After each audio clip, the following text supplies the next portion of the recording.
cukup kering.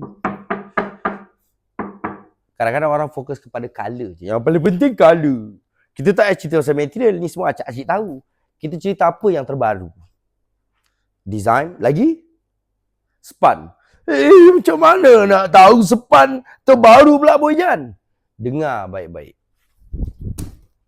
Bunyi kayu tak macam ni?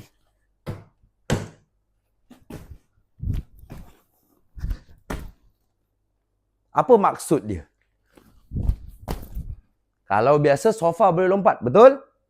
Boyan dah berjaya selesaikan masalah acik-acik. Yang dulu cucu-cucu suka lompat kat sofa, lepas tu peroi, putus getah dia. Ini version kayu pula.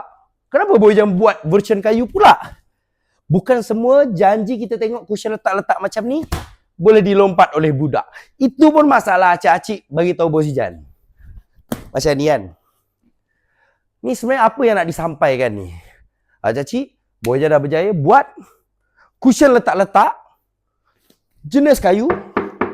Cushion letak-letak tapi tak bek atau tak patah. Acik-acik mempersembahkan ini sepan baru, bertahun-tahun kaji dan buat. Serap hentakkan. Macam mana nampak je iklan ni Boyan? Acik mesti tahu.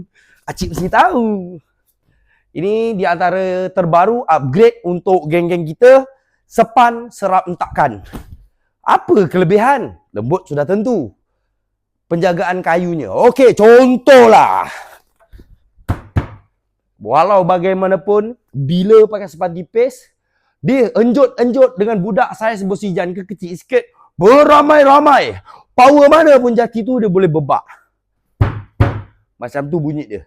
Tapi kalau ada sepan kan, bos, masih confused, masih tak jelas ah. Nanti Bojan ambil sepan biasa, Bojan lompat. Okay, one more.